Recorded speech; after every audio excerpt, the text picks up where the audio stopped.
Good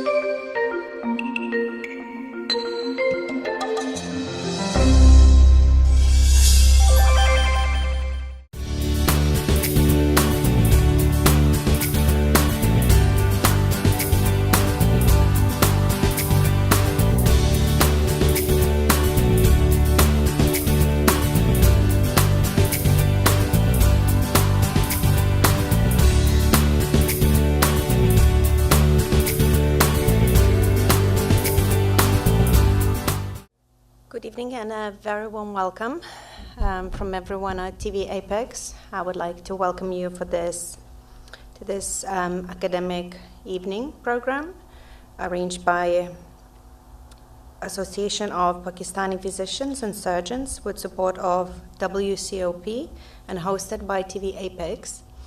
I hope you all enjoyed a lovely dinner. And now we will have some time to feed our minds and to expand our knowledge. And I would like to invite Dr. Alia Ahmed. She is an A&E consultant at Basildon Hospital and ATLS trainer, and also Dr. Kazim Rizvi, who's a trainee GP. And welcoming Aga Khan University Medical Faculty. I've been told that this is the best university in Karachi. So in the world. let's do it in the world then. And so a very warm welcome, and I hope you enjoy the program. Thank you.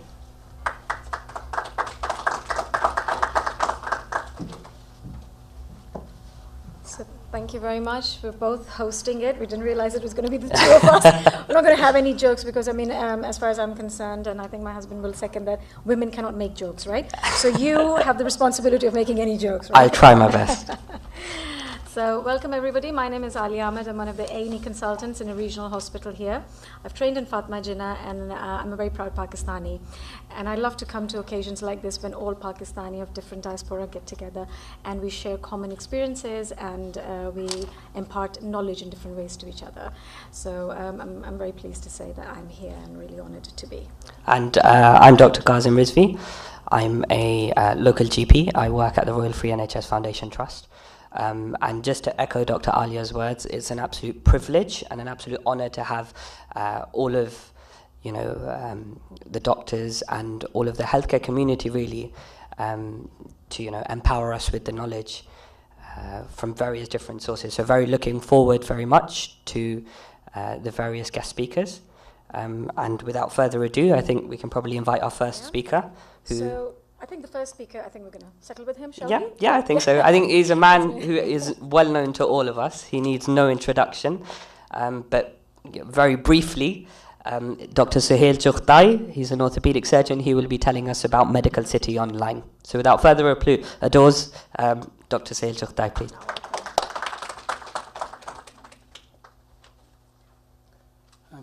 First of all, thank you very much for turning up.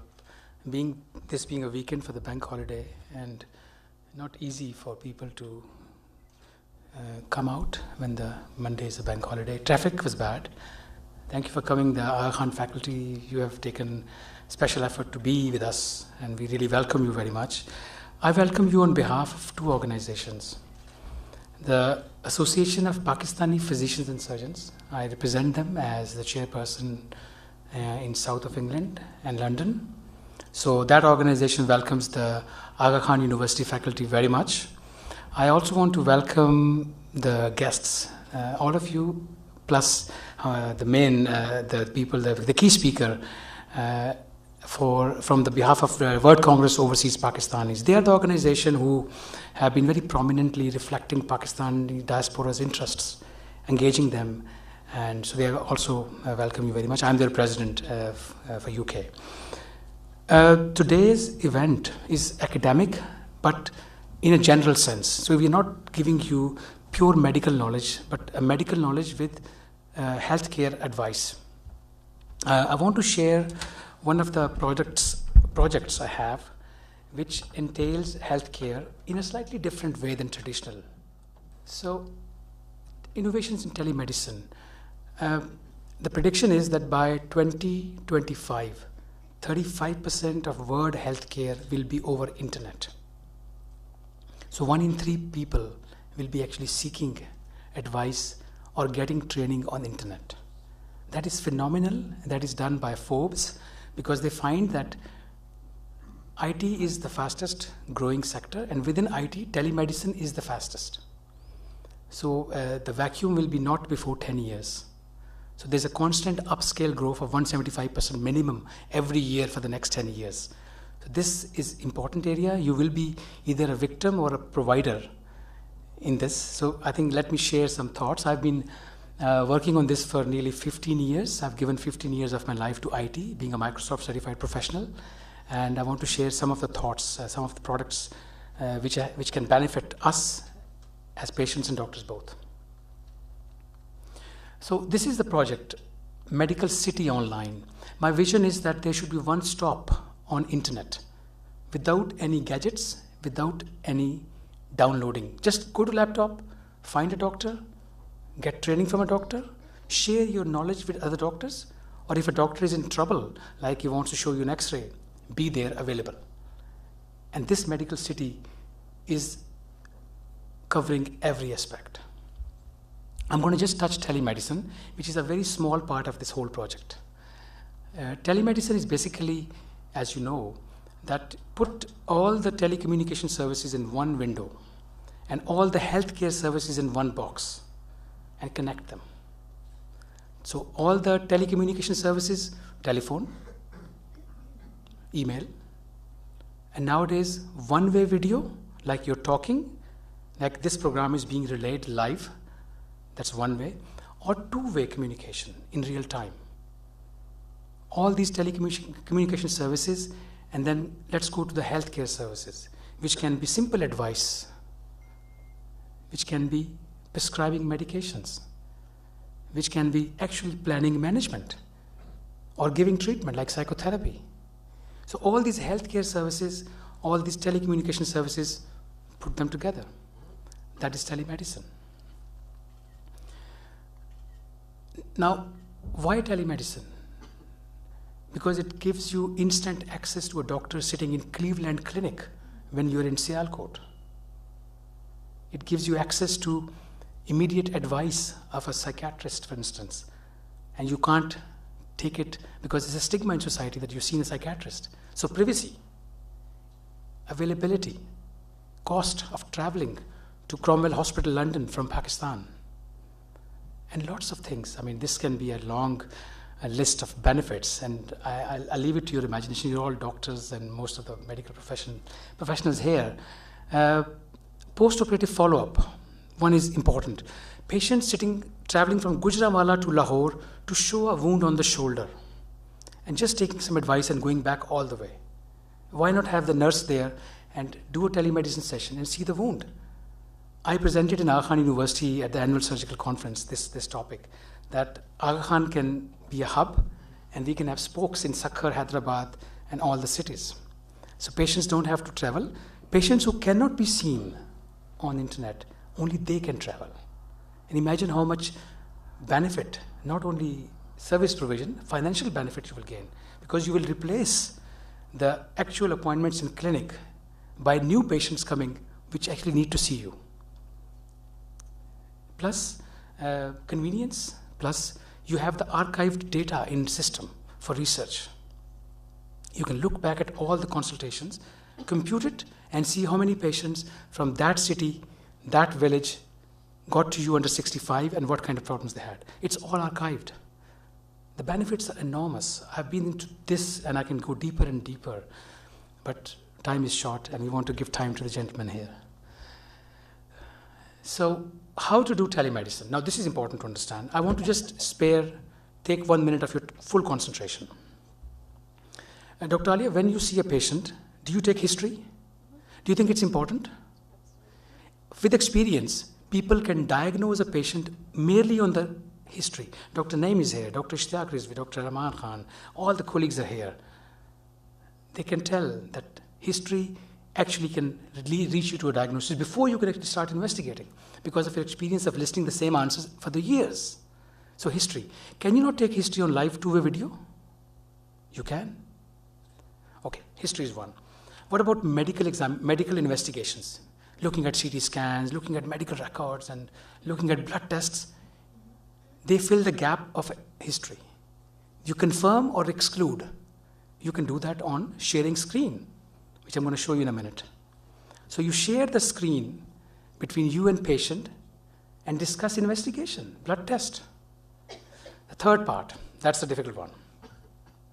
When I ask a patient, when I want to check a patient's external rotation, being an orthopedic surgeon, do I actually put his hand, hold his hand and put behind the head? I don't. I ask him, just take the hand behind your head. Just take your hand behind your back and just turn around and show me where it goes. When I do carpal tunnel syndrome testing, I ask him to do this and keep it there for 1 minute if the fingers go numb. Can I not do that on visual examination, on video? Okay, watch out for my book. It's coming, and I'm going to replace a lot of physical examination with visual examination suggestions, and that is what I believe strongly, that people will not be needing physical examination. Of course, when there is a gap, there are investigations. In this country, if I do an ACL replacement without an MRI scan, no matter how much confirmed I am on my clinical examination, I'll be sued because I put my patient in a risk. I have to do MRI scan. So what's the point doing a detailed physical examination? Okay, for psychological benefit that I've done a ACL positive. How many of you carry stethoscopes in clinic nowadays? Not very many. But you have replacement, like there's digital stethoscope. You put them, you record them, MP3, and amplify them and listen to them. And they will even tell you it's a VST with pansystolic murmur. The digital graph can tell you. Potts fracture. It was before the X-ray classification came into being. Nobody uses spot fracture because X-rays came into being. Waddell sign, my professor, I was a student in Glasgow. His signs were because if the patient is maligning a back pain, do the Waddell sign, the spinal axial sign. But when MRI scan came, Waddell signs got out.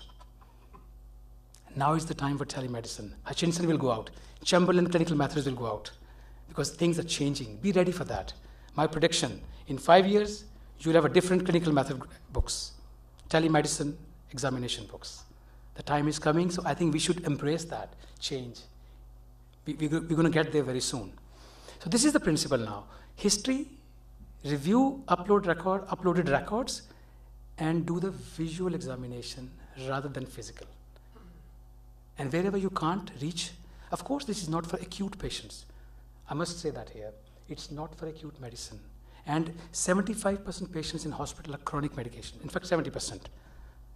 If you know the hospital figures, 70% patients in hospitals are chronic patients. So telemedicine has a place, and I think we should embrace that as doctors and patients both. Now, patients, WhatsApp, Skype, Viber, patients know what telemedicine, what video conferencing is. They don't need to be shown all that. Kids know that. If they don't know, they'll ask their kid. So you're not talking to an ignorant crowd. You're not teaching them.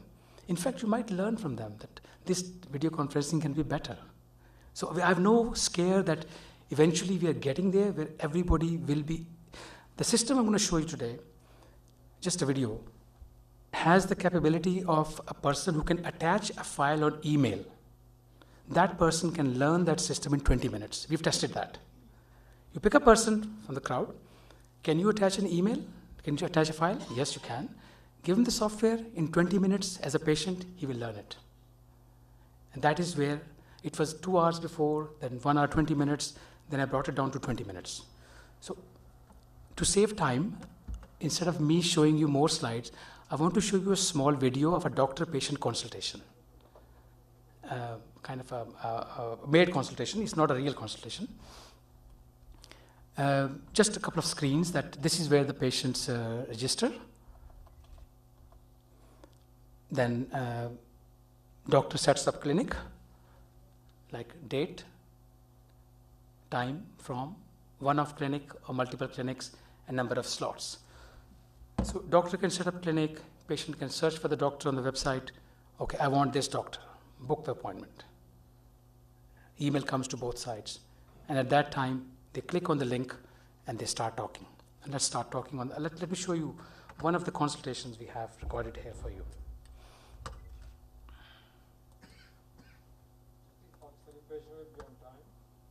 That is the problem. Actually, I haven't addressed that problem. Good morning. Good morning, doctor. Hi, thank you, Agla, for taking an appointment. I'm just going to stop here for show you the left side screen. This side screen is the doctor's page. So doctor is in the small window and the patient is in the large window. The doctor has multiple sets of tabs. The first set of tabs is where the patient has given the information like CT scan, X-rays, etc., etc. So doctor will go through these tabs to see what the patient has provided. Then doctor will do the visual examination on the screen, and then the doctor will register his observations and prescribe treatment. And here is the education tab where the patients and doctors will educate each other, or doctor can tell patient about the problem. So I'll try and stop and skip forward as well. Let me just go through the form you have filled at the beginning. So Sorry, one more thing. Before we take the history, the doctor can leave a form according to his specialty. If it's a neurosurgeon, he can leave a form saying headaches, history of epilepsy. If it's a dermatologist, he can leave a form of gold allergy or any dermatitis, photosensitive dermatitis, etc. So doctor can leave a form up front which the patient can fill at the time of registration. So that's a startup. So like I'm talking about this form now. it's the right wrist pain and your hand goes numb in the morning. Tell me more about it. What makes the pain worse? Can you describe some factors? When I wake up in the morning, it feels numb. Sometimes if I ride for a long time, or if I... So that's a history taking part. I'm just going to move forward. Sometimes I feel like the thing's slipping out, and Which is a good sign. So here I am looking at the investigations the patient has submitted or uploaded using a mobile phone or simple attaching a file like this. And I think here you have had some blood urea nitrogen which was higher before and now it's back to normal. So that is a real advantage I call, because in normal practice, if patient is sitting over there, I am looking at the file. I'm not able to show it to the patient. Here I can. I can mark it. Patient can stop me. Doctor, stop. This is what is this number? Patient cannot blink eye. I cannot blink eye. And our paper, I'm going to send a paper very soon submit a paper, which says that the patient engagement rate is far higher in telemedicine than actual physical, except in that we can touch the patient. Here you can't touch the patient. That's the only limiting part. But in this one, patient is so absorbed in what you're showing and you cannot skip a page without showing it to the patient. So the communication is much better. And it's a research work as well, Dr. Hassan is here, that patient compliance is better if you engage the patient in treatment. Isn't it? That if you engage the patient in treatment, being an orthopedic surgeon, you know that if you don't engage the patient, they may not comply to your treatment. In fact, they may go to another doctor to take an advice because you haven't really engaged the patient. So here, you engage the patient. Which is a good sign. Let me see, have you had any x-rays taken before? I did, yes, I had an X-ray taken on my wrist. So here you can actually share the x-rays with the patient, and patient has just taken pictures of the mobile phone and uploaded them.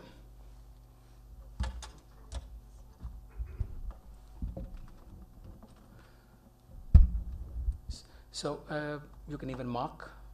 I think this wrist looks pretty normal. So this way you can actually go, Dr. Hassan can have comments on that. This wrist is not normal, he's saying, and I know that.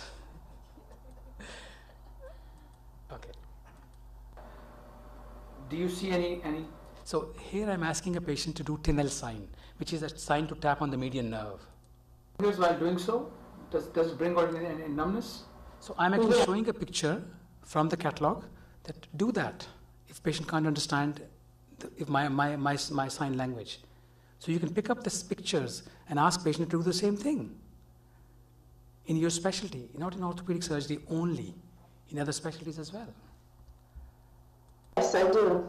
Okay. So Just pressure. So this is a Tinel sign. You show a picture to the patient, ask to tap the nerve. So in every specialty, we'll find similar sets of treatment or examination techniques. It's actually the pain. Let me show you how. Just like this. So this is, I'm showing that what nerve conduction studies mean. Patient asked me, what are nerve conduction studies? So I picked up a picture from the catalog and showed that's how it's going to be done.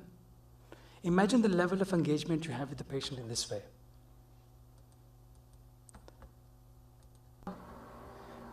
At this point of time, I have requested your nerve conduction studies.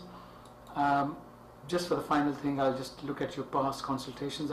So this is important. You can go in the past consultations of the same patient, either video or in summary form, because whatever I'm doing now will be summarized in an auto-formatted letter.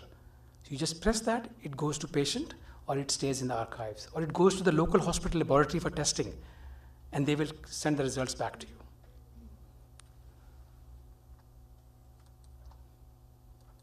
Offer you further treatment.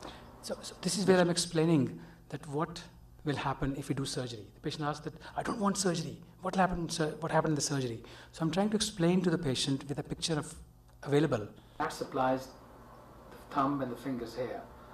And these are the catalog of pictures. Now, the numbness of your middle index, if we leave it at that.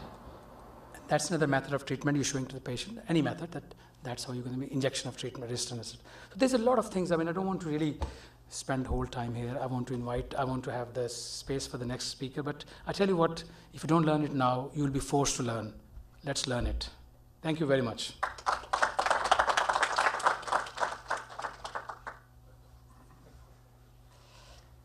Wow, that was amazing, wasn't it? I think it's actually thrown us, making us all sort of like non-needed anymore, isn't it? You can just have one person in the corner somewhere in Cleveland Clinic doing all of that, and we will become not need to for having all these extra doctors.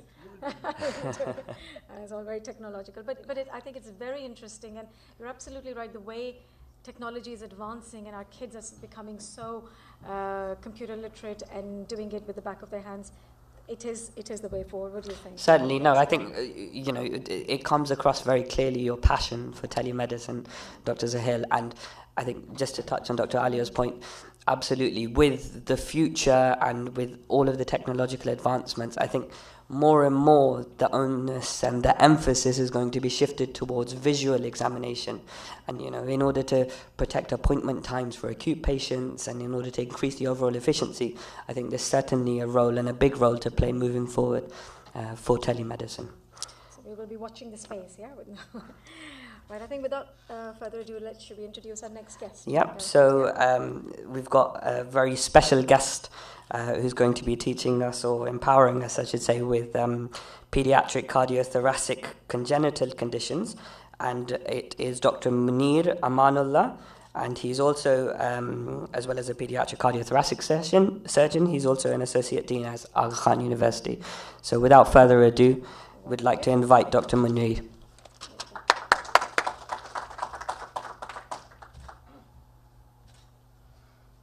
अस्सलाम वालेकुम and बहुत बहुत शुक्रिया आप लोगों का कि आप लोग ने मुझे टाइम दिया. सोहेल के टॉक के बाद it's going to be rather drab whatever I say, but let's try it. Who all can recognize this road?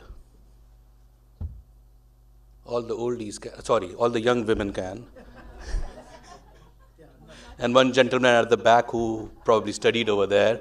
And Dr. Rahman, because he's visited 6 days in a row just in his recent visit. But that's the university road, the stadium road, where you have now the Aga Khan University and the Liaquat National Hospital. And this is about 1975. This is before even the charter of the Aga Khan University, which happened in 1977. And the date seems familiar. That is the date when Ziaul Haq came into being. It is actually, it coincides with that. Two great things happened also. So Aga Khan University started its nursing program in 79, and the first graduates of the nursing program were in 81. The medical college did not start till 83, and it shifted to the new campus. The initial 2 years were held at the College of Physicians and Surgeons, and the next, in '85, they started at the Aga Khan University at Stadium Road. So what is the vision of Aga Khan University? It is an autonomous, it's an international institution, it has got campuses in UK. How many of you knew that? Interesting. It's here, right here in London, right next to Euston Station, which I couldn't find yesterday, and I walked for an hour. It's a center for Islamic studies. Then we have got a center in Uganda, a center in Tanzania, a center in Kenya. We have got another university in Kazakhstan. We have got a nursing university in Syria. And of course, we have got something in Pakistan. So that's why it's an international.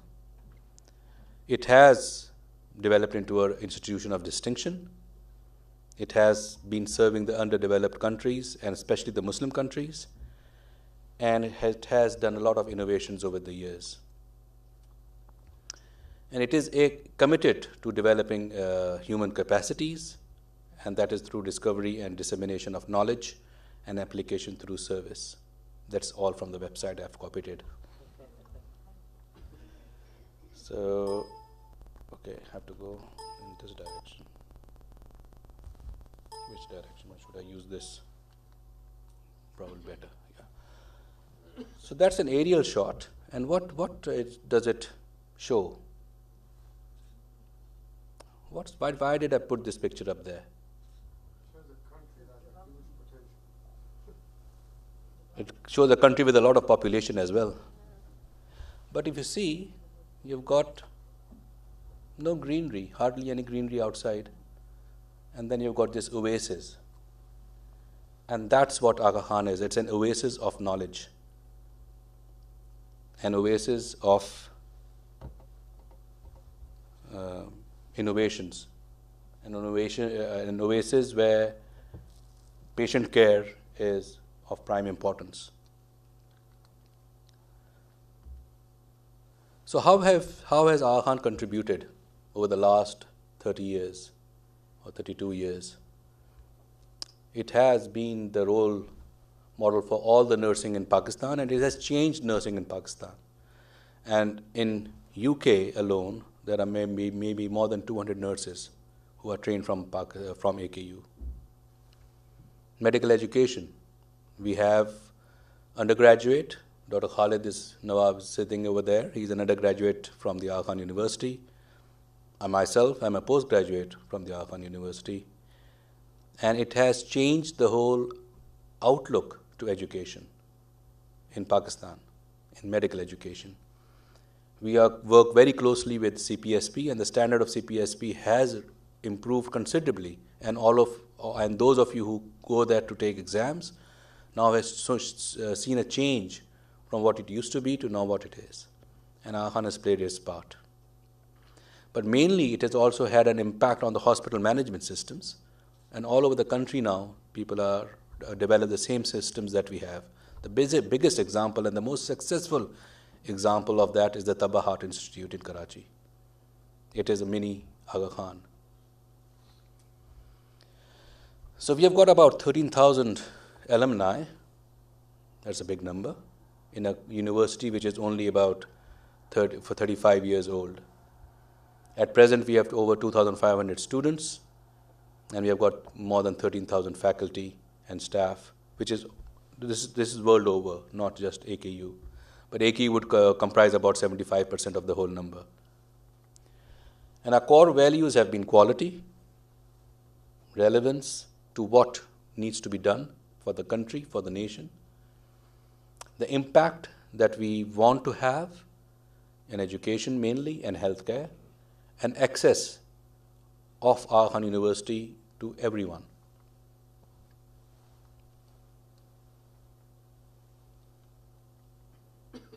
Oh, come on.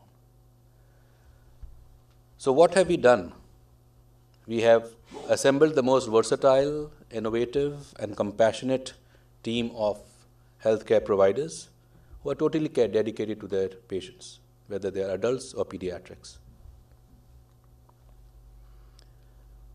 So if I'll touch upon two aspects of the Aga Khan University. One is medical education, because I'm the Associate Dean of Medical Education, and the other is congenital heart disease, because I'm a surgeon. So medical education is important because what we lack in Pakistan is human resource, trained human resource, the capacity, lack of capacity, and that is what we need to work at. And medical education of the right type at the right time will provide us with trained human resource, which can then further train other people. We produce teachers. We don't produce doctors. All our education is diverted or directed towards developing people who will deliver what they have learned and improve upon it. So my students, I want them to be better than me. That is what a teacher is, and we are producing that. But I'm not better than Asad Raja. He's super. We are producing deans. Now there are many universities in Pakistan, medical universities, which have got deans from the Aga Khan University, associate deans. They're from the Aga Khan University. So AKU retains about maybe 30% of all those we train, and 70% are outside. And they are improving the other standard of medical education within the country. We have developed new services, and we keep developing new services. It is futile to be an international university and be stagnant. And what we have tried to work towards is developing services which cater to the need of the country. And that is what is going to bring me to my next topic. So these are the tomorrow's leaders, whether you like it or not. Our time is up. All those who have crossed 45, they are old already, and from the medical profession point of view. They're going to continue practicing, but these are the guys who are going to be your next leaders, not us. We are over the hill. But of them, if you remember the number I showed you, about 13,000, 25% have received scholarships to study in the medical college. That amounts to about $27 million over the last 25, 30 years.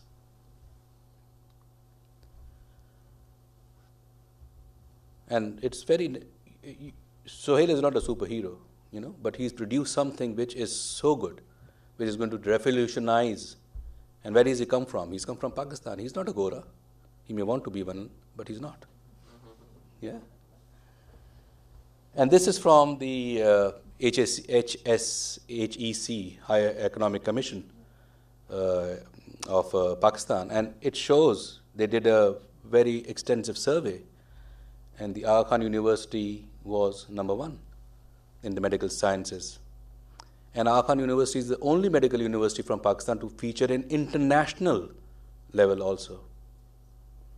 50% of all research work that comes out of Pakistan is from Aga Khan University. All research related to medical sciences. And majority of them, about 25 to 30% of those researchers are printed in journals outside of Pakistan, not within Pakistan. So what is our mission towards child care? Now we come to the second part of my presentation. This is where the emotions are. We exist to create a medical home for all our patients. We provide state-of-the-art, cost-effective, and time-effective. It's no use giving them treatment once they have developed a complication. You have to catch them before they do that. And for whom we exist, children suffering from the most challenging disorder, because there are many other hospitals which can cater to regular run-of-the-mill surgeries or diseases and managements. But how we manage that? Everybody can't afford healthcare in Pakistan. There's no NHS. Yeah. So we have got a patient welfare program. And the beauty of it is that when I was in the NHS, I knew that this was my private patient and all the others were from the NHS. In Aakan, I cannot differentiate whether this is a private patient or a welfare patient. They are treated as one without discrimination. Just an overview of patient welfare. It's not new. It is about 40 years old, 30 years old. It provides assistance after meticulous assessment, that is by a special group of people who go into depth of how much the patient earns, a patient's family or patient earns, where they live, they go and visit. So it's a robust system.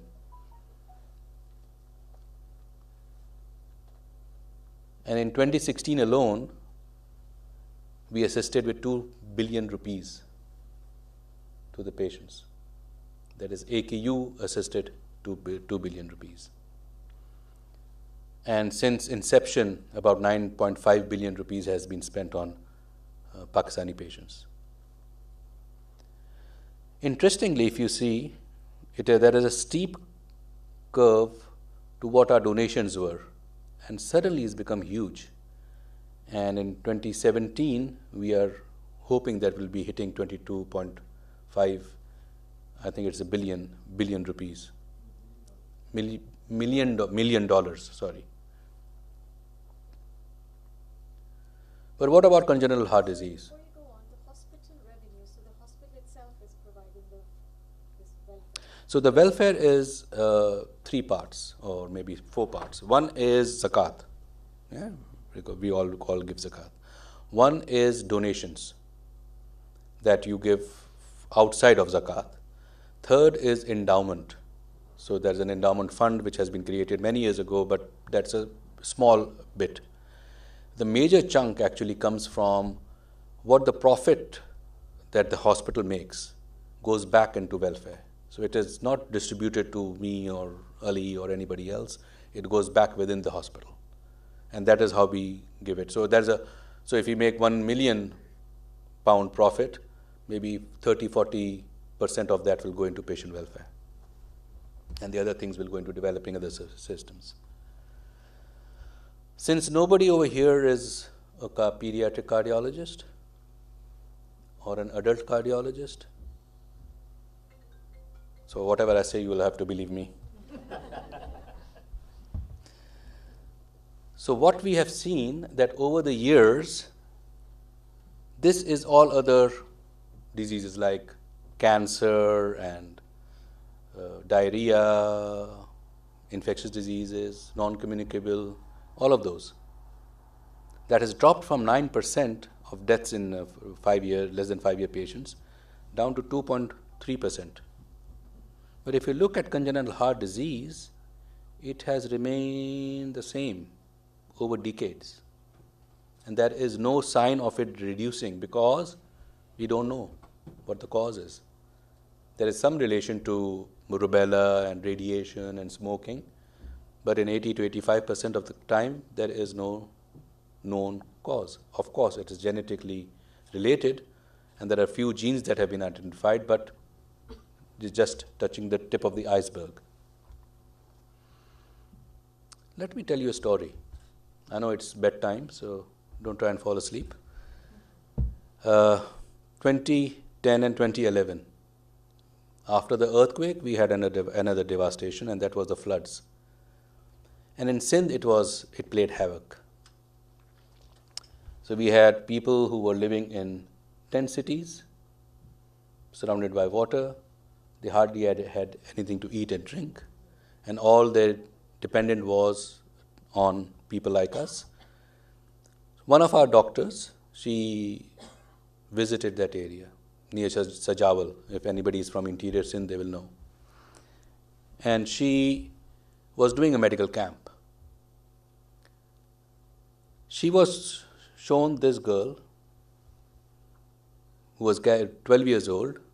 She was being carried by her mother all the way. The mother came and dropped the girl at at the doctor's feet and said, cure her or she's going to die. Her saturation was 50%. My saturation, your saturation is probably a 98 to 99%. She was suffering from what is known as tetralogy of Fallot.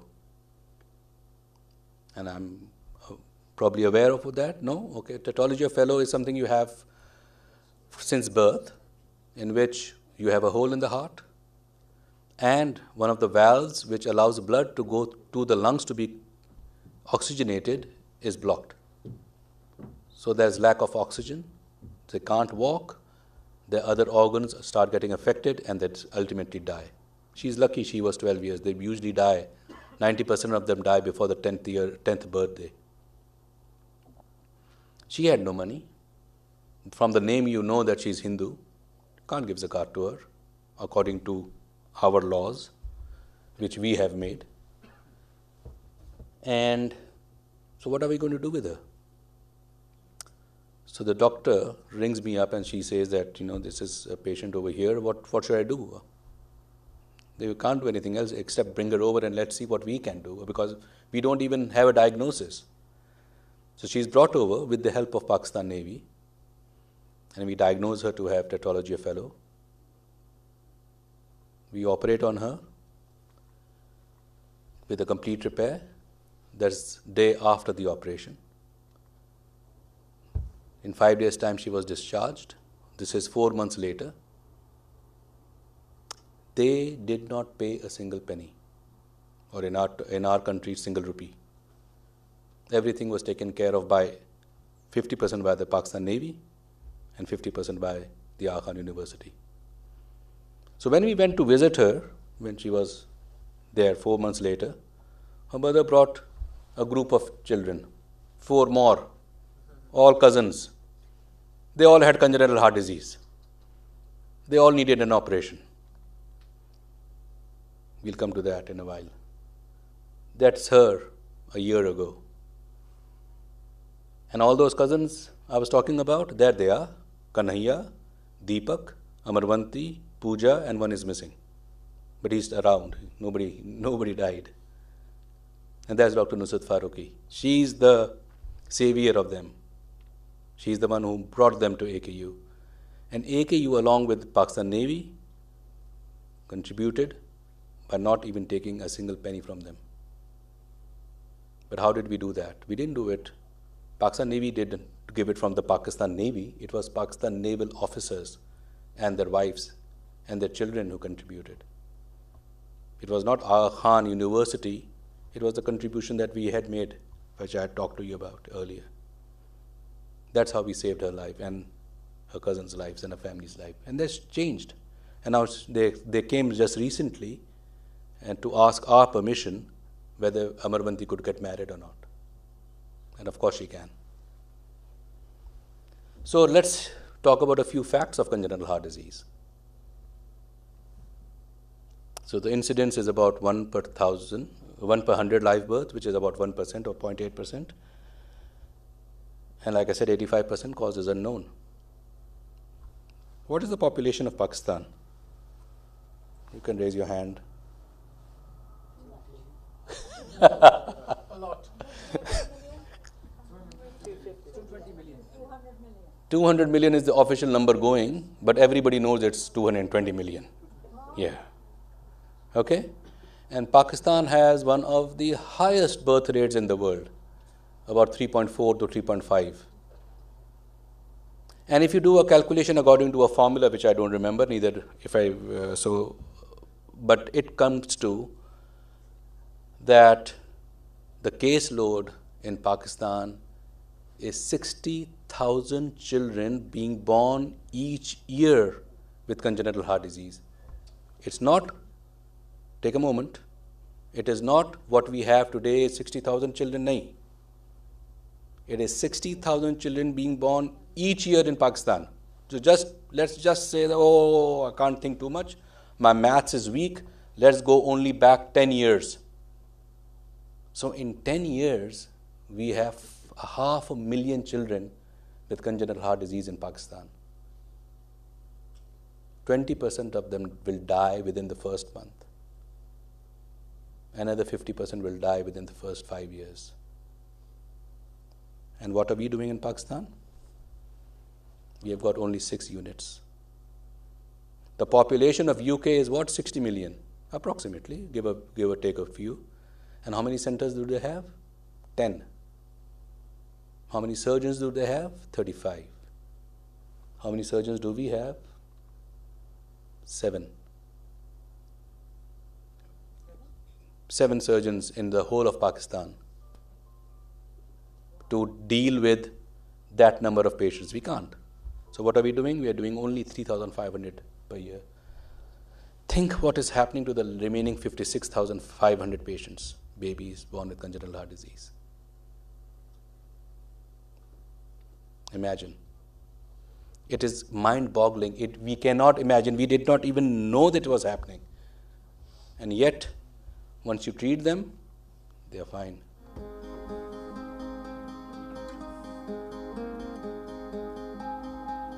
हम लोग स्वाद के हैं, लेकिन काफ़ी पहले कराची मुंतकिल हुआ, तो हम लोग का पैदाइश कराची का है।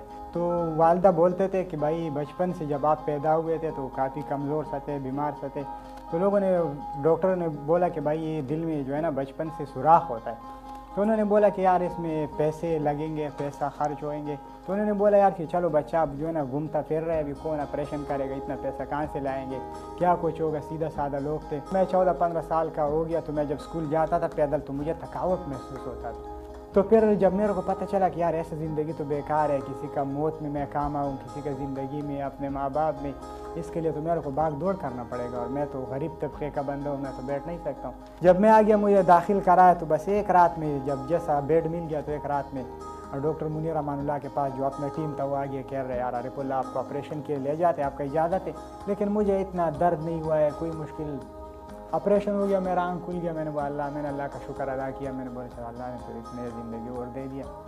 फिर 10-15 दिनों ने हमको रखा, बहुत खिदमत किया डॉक्टरों ने, नर्सों ने, सारे इंतज़ामिया वालों ने। फिर मैंने बोला यार ये इशू तो है, चलो अगर ठीक हो जाऊँगा इनको बोलूँगा मैं इधर आप लोगों के पास कुछ काम करूँगा, अपने पैसे काट लो। जो पैसे बाद में आए थे, काफ़ी पैसे थे, ज़्यादा थे, उन्होंने सारा बिल पर कर दिया, और हमारे को डिस्चार्ज का जो काट है वो दे दिया। बोलते यार पैसा अल्लाह मालिक है, पैसे वो छोड़ो बस, तुम लोग चले जाओ। तो मेरा जो है ना आगा खान हॉस्पिटल वालों ने बहुत खिदमत किया हुआ है। अगर मैं आपको बताऊं कि यहाँ पर इंसानियत का बहुत ख्याल रखते हैं लोग। So his story doesn't end here. Yeah? His story doesn't end here. He was a rickshaw driver.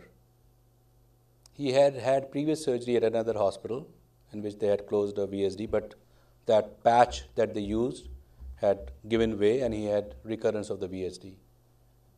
And he was in heart failure, florid heart failure, couldn't walk. He was brought on a wheelchair to my clinic. After surgery, within a few weeks, he was completely fine. He was back to rickshaw driving, but now with a mission. He would go outside another private hospital, government hospital, and pick up patients who were, looking dejected. And he would ask, what's wrong? And he would say, oh, we have got this problem in our heart or in our child's heart, and we have got a waiting list of, come after 6 months. So he would say, no, come, I'll take you. And he would phone us up and say, I'm bringing a patient, get ready. So that's how he's paying back his nation. So, question everybody asks, what about cancer? Why not infection? What about diarrhea? We have been fighting diarrhea for how long? God knows. Everybody's forgotten even. कब से लड़ रहे हैं diarrhoea के साथ, लेकिन कम वक्त वो सैनिटेशन, वाटर, क्लीन वाटर नहीं मिलेगा, diarrhea is not going to be solved. We have got another menace now with polio. One of the only 3 countries in the world with polio. And that's because of sanitation. So you can't treat that. Why are you talking about it? Why are you wasting money on it? Cancer, success, best centers, Marsden Children's Hospital or Cancer Hospital. That is one of the best in the world. In children, at best is 70%. Cure rate for 5 years. Then there's a recurrence. But what about congenital heart disease? 90% is cured. Do an operation, good for life. They don't have to worry about anything. Single surgery, productive member of society. Now look at Arifullah, he's become a productive, an overproductive member of society. Mainly relief of financial burden on the parents. Improved lifestyle of the whole family, not just the patient, the whole family suffers. But if left untreated, it's a major financial and psychological drain on the parents, on the society, and of course on the nation. Because you have got a sick child, the mother won't go to work if she's a Masi, the father won't go to work in a firm, they lose money. Then where are they going to feed their baby? And we don't have one child families, we've got at least 6, if not more. So what is the cost of congenital heart disease in Pakistan? Not too much. So that's the cost in dollars, but I'll come to it a little later after another story.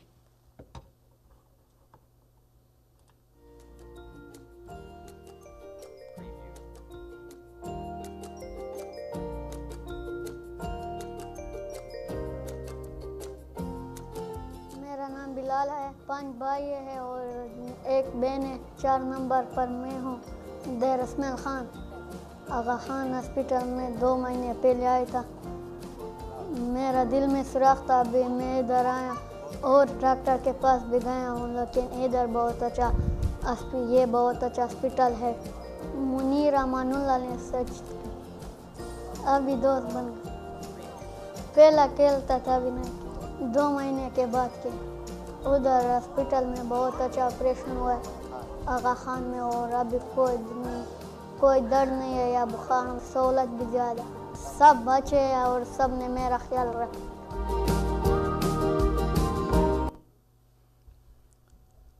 So what is the average cost of an atrial septal defect? Is about 3,000 British pounds.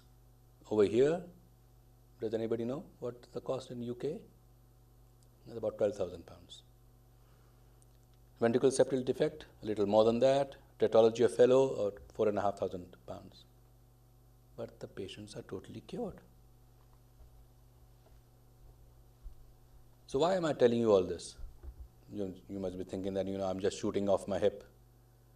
Well, AKU is accredited by not just the Joint Commission, but more importantly, by the IQIC, which is the International Quality Improvement Collaboration, which is from Boston University.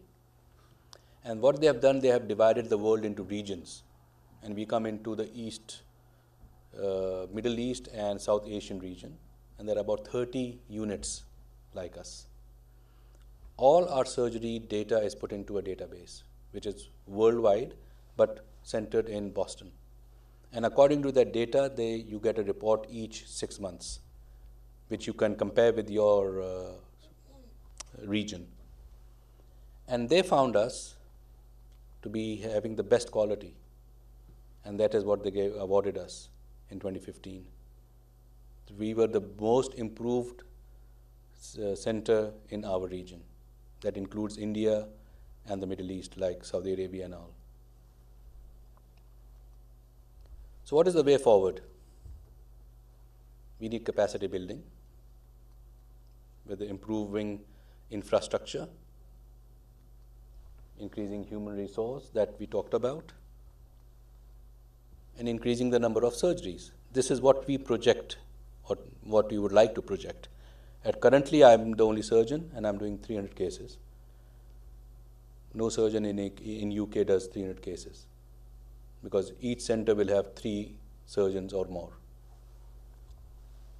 We have already got 2 more surgeons to come in this year. One has joined now, and the other one, she will be joining in the later part of the year. So we want to increase our surgeries to about 600 and go up to maybe 1,000 in about 5 years' time.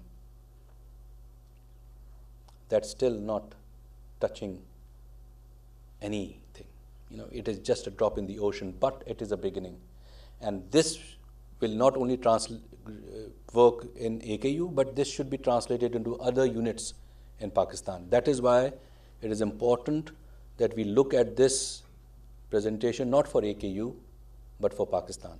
And AKU as the university and institution which has done a lot for Pakistan, that is why we are taking it forwards.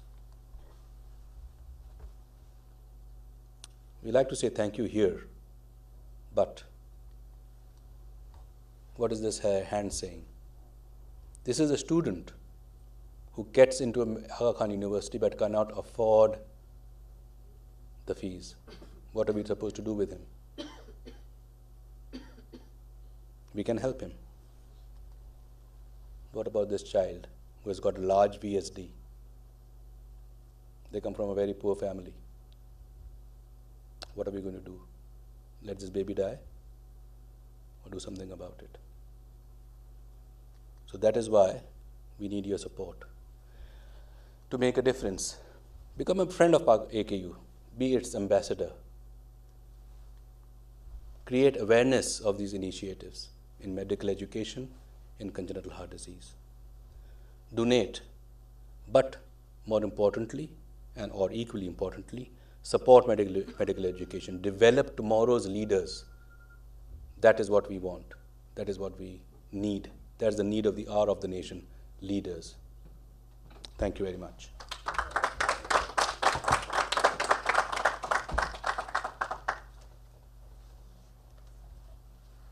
Thank you very much, Dr. Munir. It was a very insightful and a very thought-provoking presentation that you gave. And obviously, we, certainly as an overseas Pakistani, I look at AKU as the flagship center for, all medical advances. And, it's very, very refreshing, and it's very, very amazing actually to hear about all of the different things that you're doing as part of the AKU project. So thank you very much for empowering us with your knowledge. Yes, I think that was a very good talk where we got to know a lot about AKU. Most of us are Lahoris, and we are very proud of our heritage because Lahore jaisa koi nahi. So we hardly ever go to Karachi. We only know that there's a place where people either are bhaiyas or they get robbed or shot and things like that. I know. Now this is just a joke, but really we know about this center of excellence, and as Pakistanis we are indeed very, very proud of, and it's really nice that you could share some of that pride from that place today. But I think there were two things in your talk that really touched me, and I would like to share it with this audience here. And I think the first fact that you obviously went from Pakistan, you got a lot of knowledge abroad, and then you still went back to your country, and that is very commendable. And now you are devoting a lot of your expertise, experience, and your talent back to where you came from. So I think that is very commendable. And obviously the fact that a lot of this is philanthropic gestures that you are doing for the very vulnerable part of Pakistan. Again, children are very close to all of us, particularly to me. I do look after children as part of my job, but that's more here in the UK base, where they're already very privileged. So the fact that you're doing these two things is very commendable. So very honored to have this talk today. Thank you very much again. So this brings us to our third and final speaker of the day today, who is... it's Mr. Asif Salahuddin, and he is the director and founder of Avoca Drinks. And he's been giving us a talk about revitalizing Pakistan's economy via Islamic economic policies. So a big round of applause.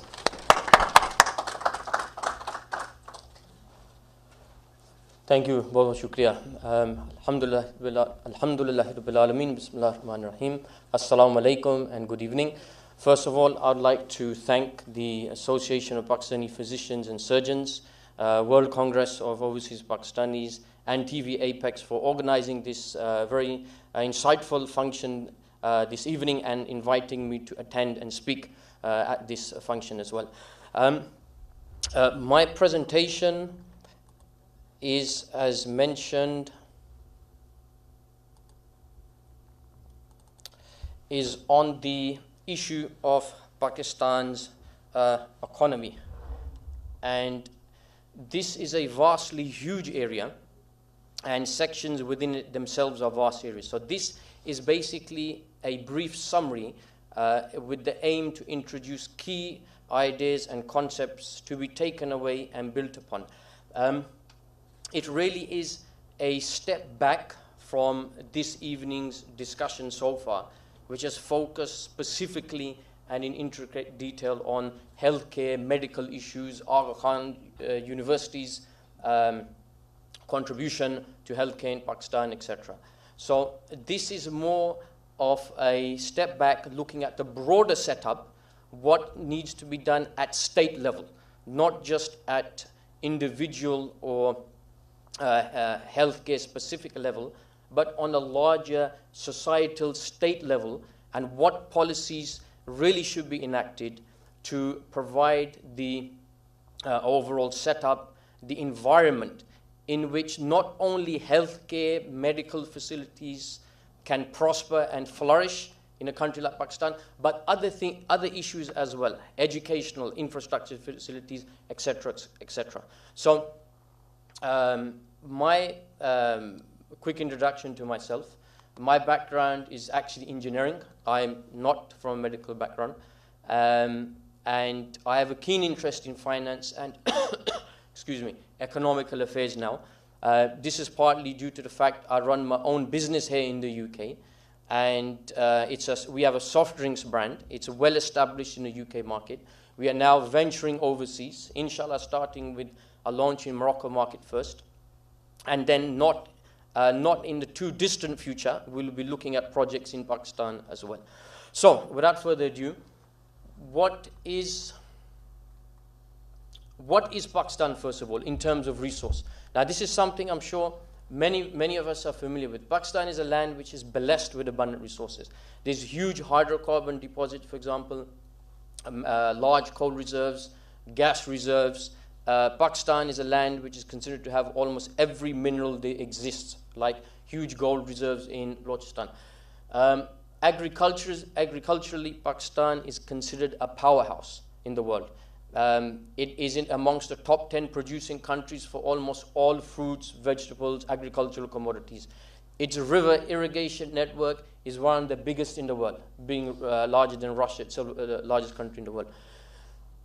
Its population, now I know this has been, I think, perceived negatively. However, a sizable population, and specifically a sizable population with a very significant youthful element. And of course, in Pakistan, a good 2/3 of the youth population is youth. Such a population in the hands of a well-run economy is actually a very positive and encouraging component to a healthy, productive society. And Pakistan possesses this, and this is very much an asset to Pakistan. Furthermore, it has a large skilled workforce, over 2 million plus scientists and engineers, etc., and of course doctors. And an interesting statistic to note from history, the region where Pakistan sits, the Indian subcontinent, pre-British rule, so we're looking at pre-1857, during the time of, one can argue, Muslim rule, Mughal period, the GDP of the region was actually 1/4 of the world's gross domestic product. So it contributed a solid 25% towards the world's GDP. That's basically the amount of resource, natural resource, the land of Pakistan has been blessed with. But where has Pakistan got today? Now, I'm sure obviously we're all familiar with Pakistan. We are from Pakistan, we come and go from Pakistan. As we heard from previous talks, Pakistan, unfortunately, is in a dismal state. It's in a very poor state, especially for impoverished people. The key point, first of all, to understand is that since the creation of Pakistan, since 1947, the underlying principles behind policy making and governing and the governance of Pakistan has been based on freedom of ownership. That's basically, regardless if you've had democracy or dictatorship, which is a cyclic rule which has continued throughout the history of Pakistan, regardless of this, the underlying mechanism in which policies are devised, shaped, and the country regulated is based on the main feature of capitalism. So basically, it's the ideology of capitalism, and via its ruling framework, usually it's democracy, which has ruled Pakistan. And the track record of this so far is a very, very poor track record. 1/4 to 1/3 of Pakistan's people can barely afford to feed themselves one meal a day. Not surprising, 1/5 of the population has to live on less than $1 a day. 3/4 of the population have to live on less than $2 a day.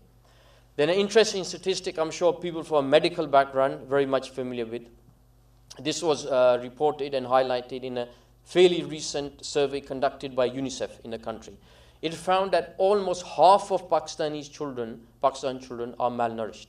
Malnourished to the extent that their growth is stunted and they never attain full adult size. For a country with such massive agricultural resource, this is a damning indictment on the capitalist system and its track record in Pakistan. I don't think anything more needs to be said in addition to this.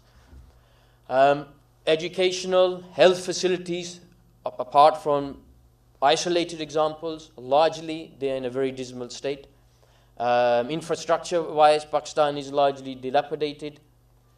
And all the whilst, we have this minority class which rules, presides over Pakistan, which has continuously enriched itself at the expense of the masses. So in a nutshell, this is the achievement and hallmark of capitalism, that it seeks and very much does hoard what wealth exists in society into the hands of a very few minority class. So the solution which has been presented is basically to uproot this system. We have to take a holistic view and we have to approach the situation at a system level. We have to uproot this capitalistic system and replace it with an Islamic economic system. And obviously an Islamic economic system, just like an engine of a car, it functions within an overall political ruling system of Islam, which is known as the Khilafat system, just as an engine functions within the rest of a car. So this then leads to Islam's approach on society. Islam's approach to regulating economic affairs, unlike capitalism, is where it genuinely seeks to, thank you, I have a slight cough for a few days. Thank you very much. Islam's approach is that it seeks to maximize the amount of wealth which can be produced from society or generated from a land.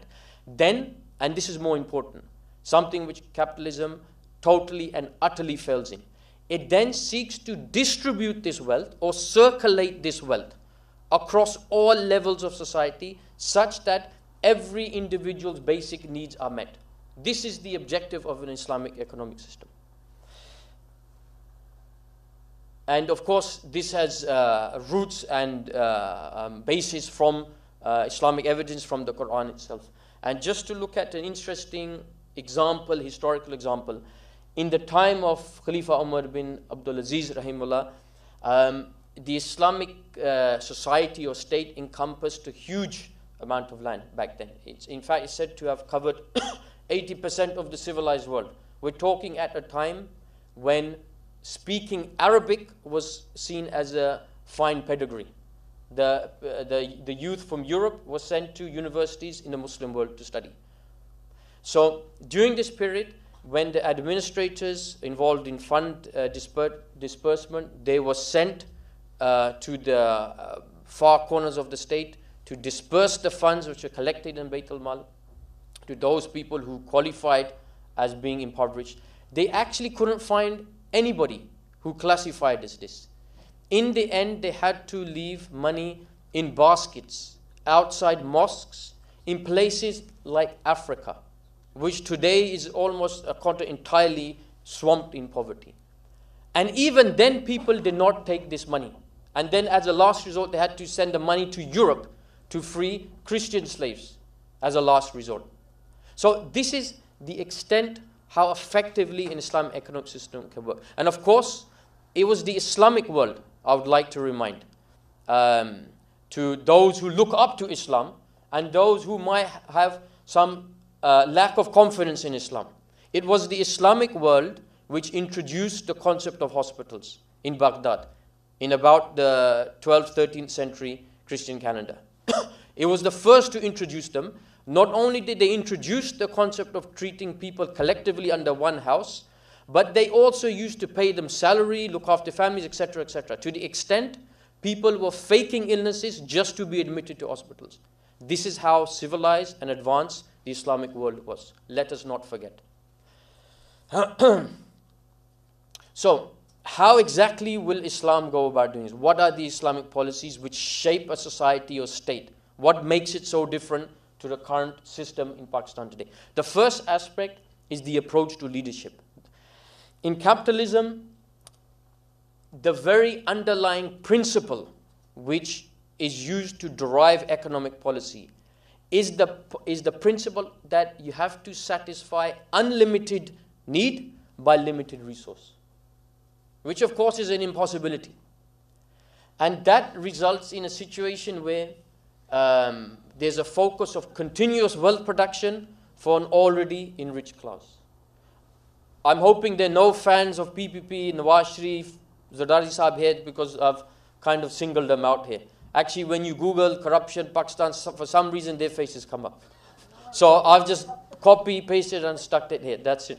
So Islam, however, on the other hand, the approach to leadership is very much different.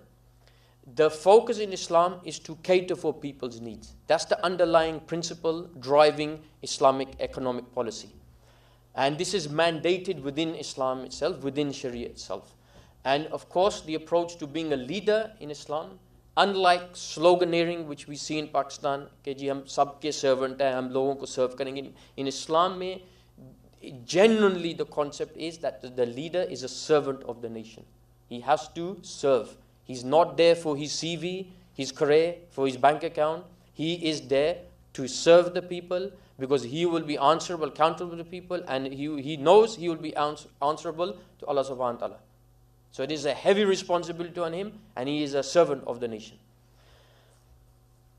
Then looking at particular individual aspects of the economy, exactly how will Islam go about shaping as opposed to capitalism? So first is the energy issue. Of course, summer is now here. Summer has come early in Pakistan. लोग पहले ही complain कर रहे हैं, end of April, load shedding शुरू हो चुकी है, बहुत गर्मी है, temperatures hit 42 degrees, etc., etc. One of the underlying reasons of this is the concept of privatization. In capitalism, you are free to own.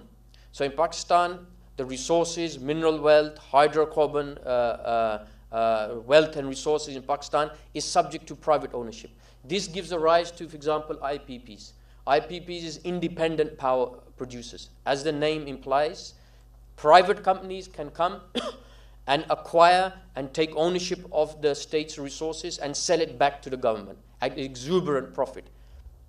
Even though they are contributing to electricity, but this leads to huge price increases, and this is one of the contributing factors to what we see in Pakistan today, which is the circular debt issue. So added to this, we have our good friends, the IMF and World Bank. They are continuously adding pressure to the government in Pakistan to raise already high electricity, gas prices, so to facilitate the ever-increasing debt servicing situation. In Islam, how would the approach be towards the energy policies?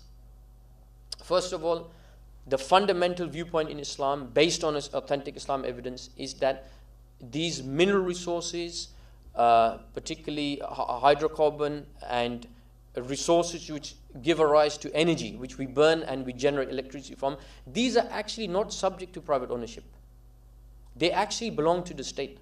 The state can only, and nothing more, it can only charge the public the cost to extract these resources from the ground, to process them, and to distribute them, or distribute the electricity generated from these resources. No more.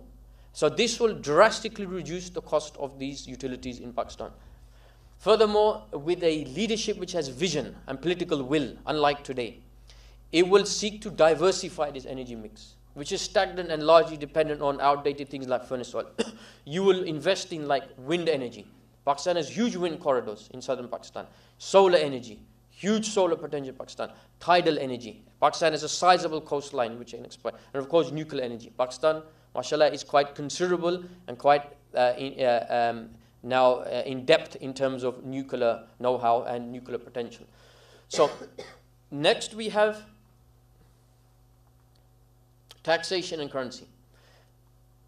Under the current system, the common man is completely burdened, completely swamped with over 100 taxes in Pakistan. And again, IMF, World Bank is constantly pressuring the government of Pakistan to not only increase the number of taxes which are present, but also to increase the amplitude or quantity of each particular tax. And this is a huge burden upon the people. Then you have an indirect tax, which is not commonly understood or appreciated. This is due to the concept of fiat currency. In Pakistan, in fact, like many parts of the world, the government is free to print the currency.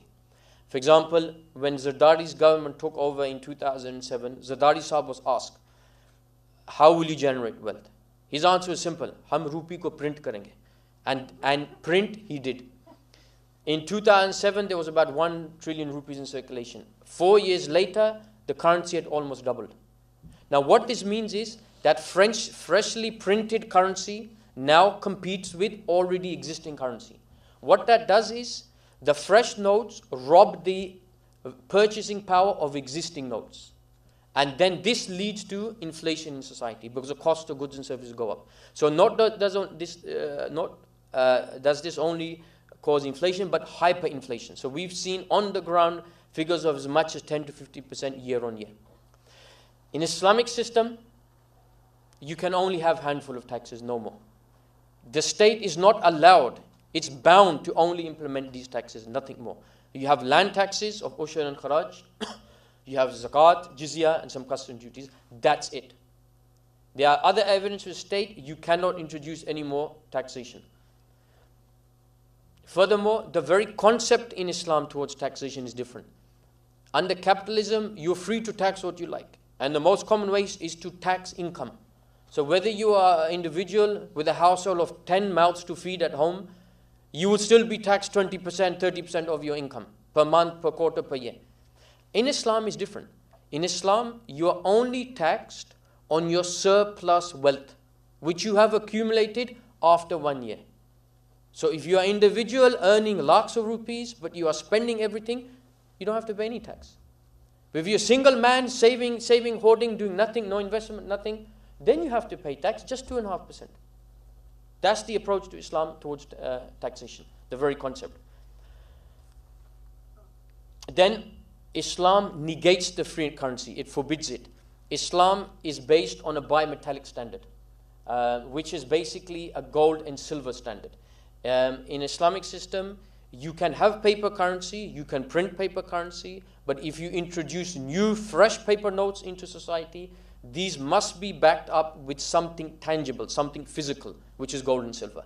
So if you introduce more notes, you must have more currency in reserve. This brings about stability and prevents these inflationary effects in society. This is what Gaddafi tried to do. He was killed. Yes, this implementation obviously will cause shocks and cause issues for the powers that be in the world today. So next we have the issue of agriculture and land regulation. In Pakistan today, Pakistan is agriculturally, it's very much endowed agriculturally, but despite that, only half of Pakistan land is actually cultivated, surprisingly. And of the land which is cultivated, the per yield acre is actually very low to comparable societies. And the land which excuse me, is cultivated, thus mostly resides in the hands of a few people, the feudal class. And this class ends up actually paying negligible agricultural tax towards the state. And in the Islamic system, of course, there will be agricultural tax, which will be a huge contribution to the state. And there's a concept in Islam that if a land remains uncultivated for beyond 3 years, then any individual or group of people who come and cultivate, regenerate that land is actually handed over to those people. So this actually encourages the maximum utilization, wealth generation from across the land, from all the land in a state. Finally, issue of foreign loans, which is a major aspect which drains Pakistan's economy. Pakistan today, it's, if you look at the budget in the last few years, you'll find that almost 1/3 of the budget is spent on debt servicing alone, about $13 billion every year. And most of this is actually interest payment alone, about $10 billion. And this is actually enshrined in law in Pakistan. This is actually an aspect of the Fiscal Responsibility Debt Limitation Act of 2005. And this act says, this is a law which has been passed by Pakistan's parliament, that regardless if you have a famine, a natural disaster, your country is in a state of war, whatever, one area the budget must spend upon is debt servicing. And of course, the beneficiaries are these international loan sharks of IMF and World Bank. Furthermore, the funds which are taken from the initial loans, as we know, as this recent Panama Papers scandals exposed, they end up in the pocket of corrupt rulers, if not siphoned to foreign bank accounts. Islamic policy, viewpoint towards this, no dealing with IMF and World Bank. We will seek to break free from these chains. We will not be reliant upon foreign loans. Because when you fix the rest of the economy, you generate enough wealth to invest in infrastructure, your education facilities, your healthcare facilities, etc., to industrialize your light, heavy industry. There's no need to take foreign loans. So we will break free from this. And a footnote, not only will the state break free from these dependency upon these loans, it will actually even not look to pay the previous debt which is built up.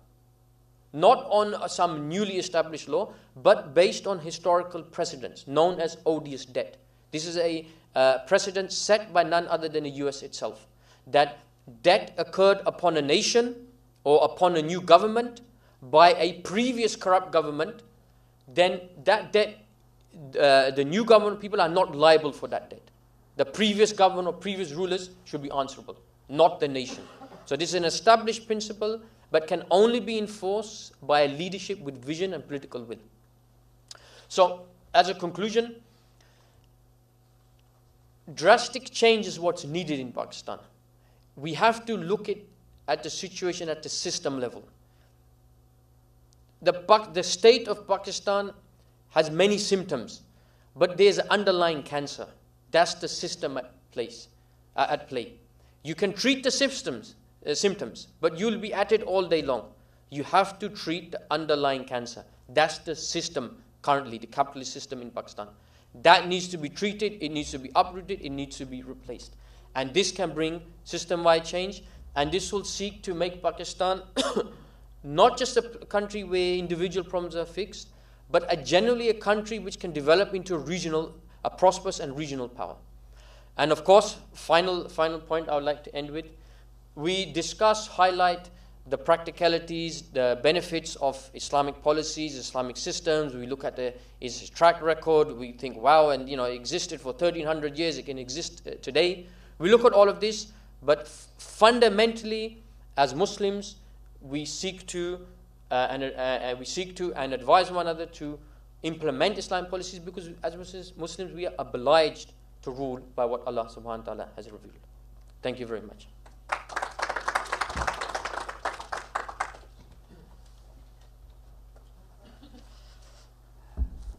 Okay, thank you very much for a very, once again, very insightful talk with a very nice historical context to it, and bringing us up to speed, I think, with the ongoing problems mainly brought about by capitalism, as well as the solutions that you've proposed. So thank you very much.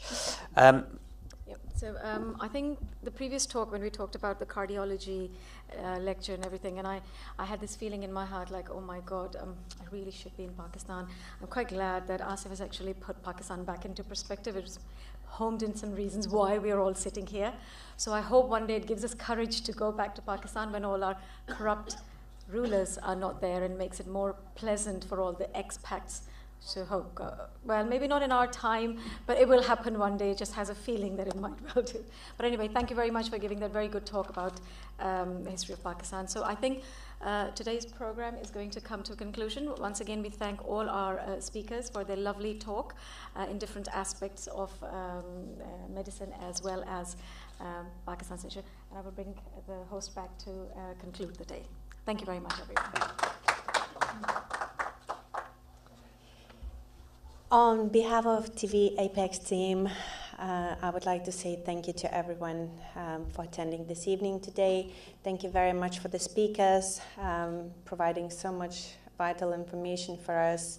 And probably many of us,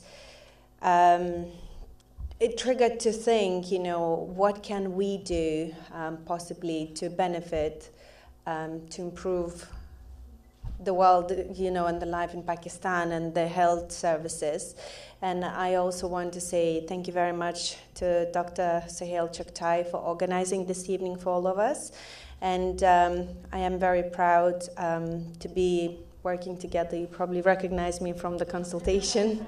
So I'm very proud with Dr. Chaktai to work together on the project. And we are looking not only to use probably in the medical environment his system, but hopefully we can open some virtual schools in Pakistan and make the education even available for more children that probably not able to get it today. So it's not only the medical project it will be so many other projects that we will be working, and hopefully you will be coming to more conferences, an amazing evening to expand your knowledge and help us probably to get more people together to create the change in the world that I think it's very, very needed at this precise moment. With the growing population, we probably short of doctors, we're short of teachers, we're short of everything, and somehow the population is getting bigger and bigger.